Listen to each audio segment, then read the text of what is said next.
Le conseil en bref vous est présenté par la MRC de la Côte de Gaspé.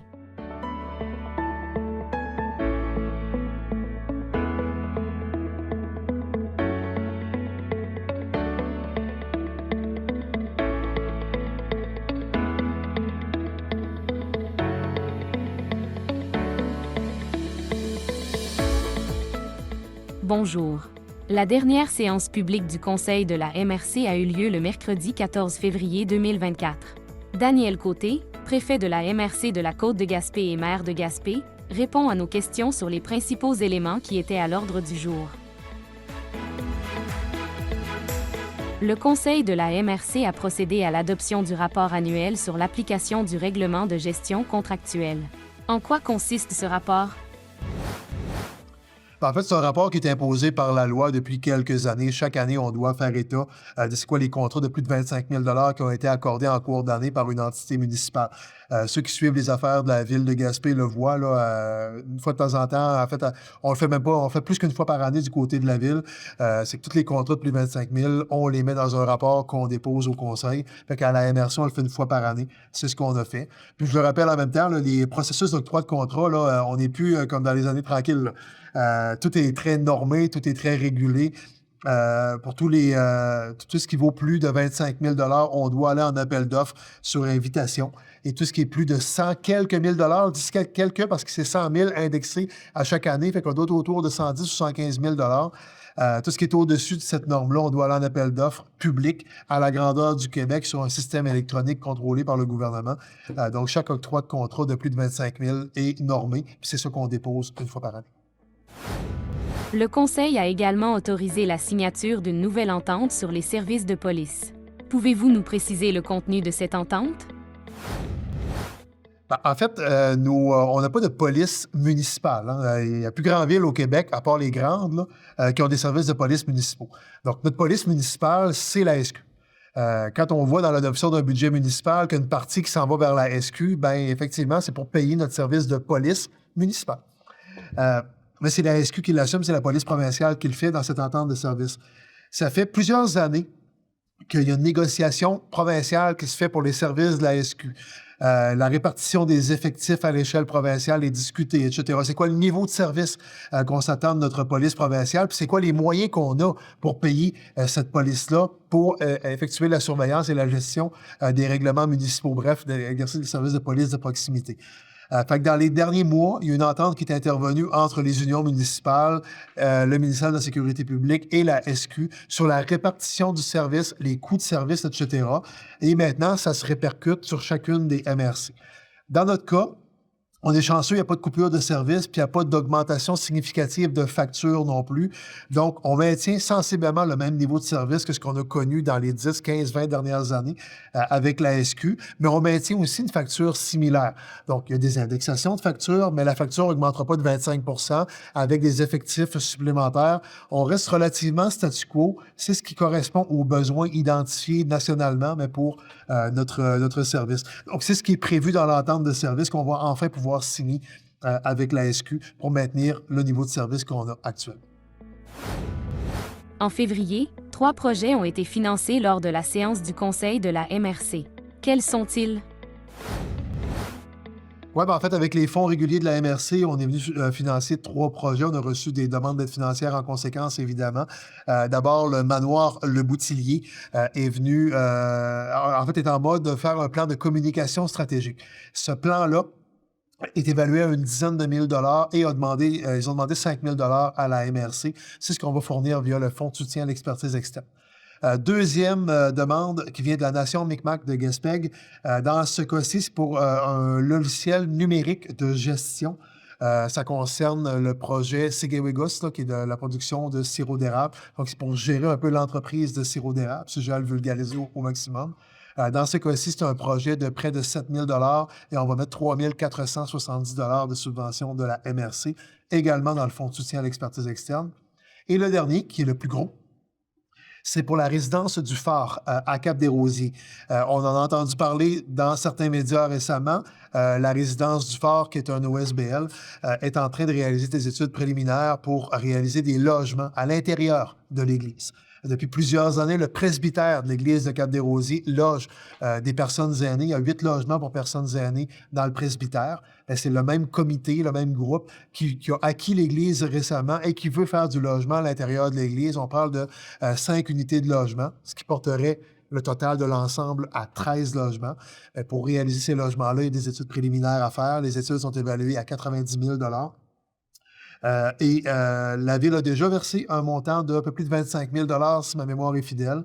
Cette fois-ci, c'est la MRC qui verse 50 000 via le Fonds de soutien aux projets structurants. Puis ceux qui suivent nos activités, un 50 000 comme ça, on a vu ça dans le projet du COFA à Grande-Vallée, qui est un projet aussi de 14 unités de logement abordables.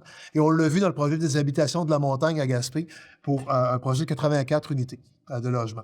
Donc, souvent, c'est pas la même grosseur d'unités de logement, mais les études préliminaires coûtent sensiblement les mêmes coûts. On est toujours à quelque part entre 90 et 120 000 et la MRC met le maximum qu'elle peut dans ses programmes pour ce type d'engagement-là, c'est-à-dire 50 000 C'est ce qu'on fait pour la résidence du Fort. Ce sont les 3 projets soutenus ce mois-ci. Y a-t-il d'autres sujets que vous aimeriez souligner? En fait, on est en pleine semaine de la persévérance scolaire. La MRC souligne cette semaine 2 groupes de personnes qui sont des modèles au niveau de la persévérance scolaire. Les 2 sont dans le secteur de l'Estran. Au niveau organisation, on a souhaité mettre en lumière l'implication du club de karaté Quimper de Grande-Vallée, qui s'implique dans le parascolaire, qui donne aux jeunes des outils aussi pour persévérer dans la vie. Puis je dirais, les activités se passent à l'école Esdras-Mainville également. Donc, ça attache les jeunes à l'école, ça crée un sentiment d'appartenance. C'est le genre de truc qu'on veut souligner par la semaine de la persévérance scolaire. Donc, Club Karaté Quimper de Grande-Vallée. Et dans la catégorie individus, on souligne une paire d'individus, c'est-à-dire Myriam Brousseau et Danielle Vaillancourt, qui sont les instigatrices et qui sont occupées pendant des années de ce dossier-là, la petite école de la chanson, qui est en marge du Festival en chanson de Petite-Vallée ou du Village en chanson de Petite-Vallée. C'est toujours des centaines de jeunes de l'ensemble de la Gaspésie qui convergent dans un spectacle musical qui est toujours haut en couleur, qui a toujours fait, en fait, c'est l'un des éléments forts du Festival en chanson de Petite-Vallée. Les 2 dames qui ont instigé ça, qui ont piloté ça de main de maître pendant des années, Myriam Brousseau et Danielle Vaillancourt, aussi reçoivent un coup de chapeau de la MRC pour toutes leurs implications. Dans leur cas, leur certificat va leur être remis un peu plus tard en raison de problématiques de santé de Mme Brousseau.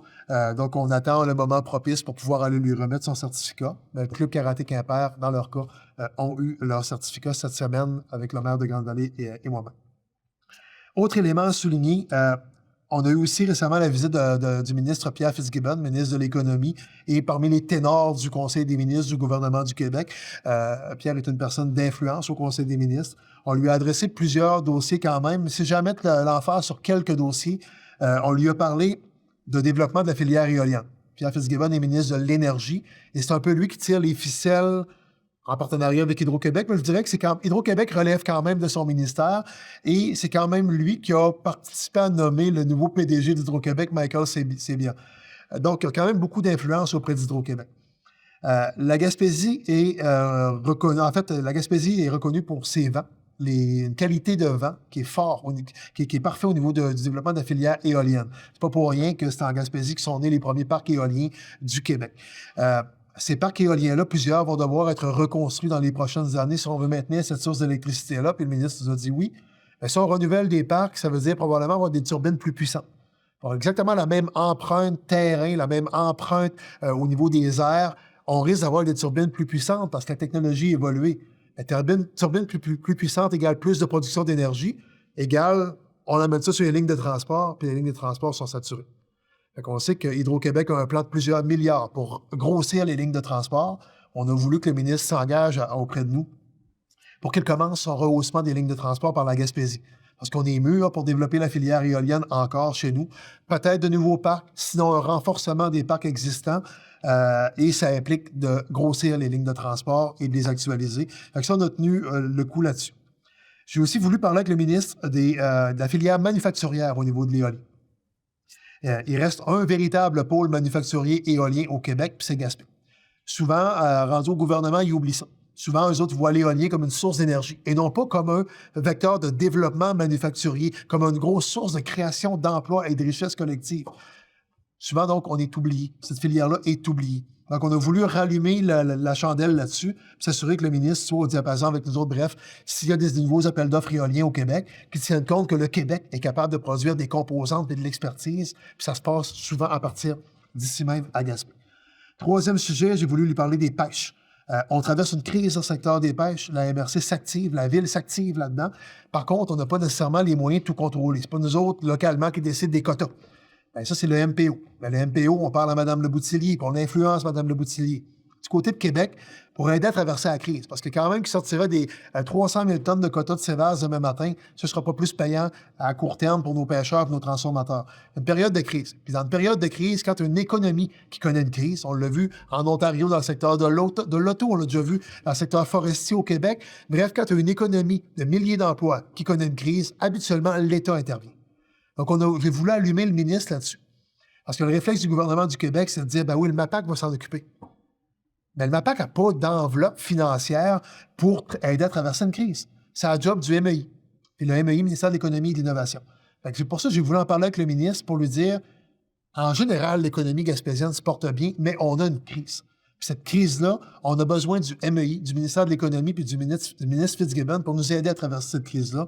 Il a bien saisi le message. On a aussi parlé d'habitation, de prix de l'essence, etc. D'ailleurs, sur le prix de l'essence, le ministre nous a mentionné qu'il allait lui aussi faire pression auprès du Bureau de la concurrence du Canada pour qu'il débarque dans la région. On a vu d'ailleurs récemment le Bureau de la concurrence débarquer sur la Côte-Nord puis au Bas-Saint-Laurent, alors que ça fait 4 ans qu'on leur demande de débarquer chez nous. Là-bas, ça a pris une couple de semaines avant qu'ils débarquent. Pourquoi qu'ils ne viennent pas en Gaspésie? J'aimerais bien avoir des réponses. C'est eux autres qui ont la responsabilité de s'assurer qu'on paye le juste prix de l'essence, donc que la concurrence obéit. Puis on le sait bien que la concurrence n'obéit pas, mais on n'a pas les outils pour faire enquête à leur place. C'est leur job de faire enquête. J'espère qu'une fois rendu ça à Côte-Nord pour Bas-Saint-Laurent, qu'ils vont se prolonger un petit peu sur le bout de la Gaspésie, venir voir ce qui se passe ici et enquêter. Fait qu'on a parlé un petit peu de ça aussi avec le ministre Fitzgibbon. Dernier petit point, la MRC aussi s'est aussi engagée à siéger sur une table de concertation régionale en mobilité durable. Mobilité durable, ça veut dire quoi? Ça veut dire transport collectif, transport adapté, ça veut dire amélioration, par exemple, des voies piétonnières. Ça veut dire pistes cyclables ou aménagement de voies cyclables. Ça veut dire électrification des transports. Ça veut dire tout ça, la mobilité durable.